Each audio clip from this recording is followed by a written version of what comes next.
12ই ফেব্রুয়ারির পর এই বোর্ড আসলেই সার্ভাইভ করতে পারবে কিনা সেটা একটা সন্দেহ। দেরিতে হলেও গতকাল সেই ঘটনাটা ঘটেছে।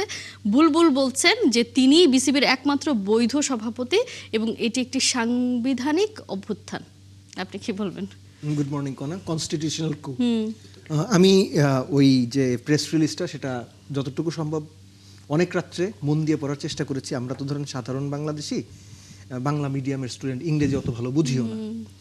তো তারপরও একটু ওই গুগল ট্রান্সলেট দিয়ে পড়ার চেষ্টা করলাম। তো বুলবুল সাহেব বা আমিনুল ইসলাম বুলবুল ভাই আমরা তাকে বলি, যদি একটা বাংলা প্রেস রিলিজ দিতেন আমার মনে হয় যে আমাদের মতো সাধারণ মানুষের পড়তে সুবিধা হতো এবং সাধারণ জনগণের জন্য সুবিধা হতো। তিনি কি বলতে চেয়েছেন সেটা স্পষ্ট হতো। সো ইংরেজি দিলে একটু স্মার্ট হয়, একটু পশ হয়, এটা ধরে নিচ্ছি সেটাই হয়েছে। ওনার এই অধিকার আছে, উনি একটা প্রেস রিলিজ দেবেন, সেখানে দাবি করবেন যে পার্টিকুলার এই যে ক্রিকেট বোর্ড ভেঙে দেওয়া এটা সঠিক প্রক্রিয়ায় হয়নি, কনস্টিটিউশনাল coup কিংবা প্রাতিষ্ঠানিক বা সাংবিধানিক অভ্যুত্থান ছিল। কিছু শব্দ তিনি ব্যবহার করেছেন যে এটা ছিল বাংলাই বলি আমি, ত্রুটিপূর্ণ এবং আইনি ভিত্তিহীন, এবং এই যে প্রসিডিউরের মধ্যে দিয়ে যাওয়া হয়েছে এই প্রসিডিউরটাই অসাংবিধানিক, আইনগত ভিত্তি নেই। অর্থাৎ এই যে কমিটিটা করা হয়েছে এবং তারা যে ভার্ডিক্টটা দিয়েছে, এবং একই সঙ্গে তিনি প্রত্যাশা করেছেন যে আইসিসি এখানে ইন্টারভিন করবে। এইটা তিনি করতেই পারেন, ব্যক্তি হিসেবে তার সেই অধিকার অবশ্যই রয়েছে, সেই অধিকার ক্ষুণ্ণ করার অধিকারও কারো নাই। I agree with that. এখন যে কথাগুলো তিনি বলতে চেয়েছেন, ওনার কি একবারের জন্য এটা মনে হয় নাই যে উনি যখন দায়িত্ব নেন সেটাও আনকনস্টিটিউশনাল ছিল তার বক্তব্য অনুযায়ী?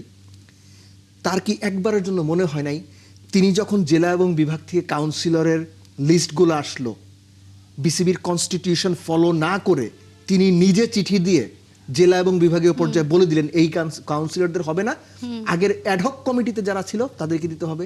তখন ওনার এগুলো মনে ছিল না। যখন মোহাম্মদ আশরাফুলকে সরিয়ে তিনি ঢাকা বিভাগের কাউন্সিলর হলেন, এবং সেটার আমি এটা একটু পরে বলছি যে কাউন্সিলর হলেন সেটাও যে একটা সাংবিধানিক ব্যত্যয় কিংবা সাংঘর্ষিক ছিল, তখন তার এটা মনে ছিল না। ব্যাপারটা হচ্ছে যখন যে চেয়ারে বসে মনে হয় যে এই চেয়ারটা আমি যেভাবে বসেছি সেটাই ঠিক আছে। ওই প্রক্রিয়ারই একটা অংশ হচ্ছে আমিনুল ইসলাম বুলবুলের এই চিঠি। এবং এই যে আইসিসির কথা তিনি বলছেন ইন্টারভেন করার জন্য, ওনার লজ্জা লাগতেছেন এটা বলতে?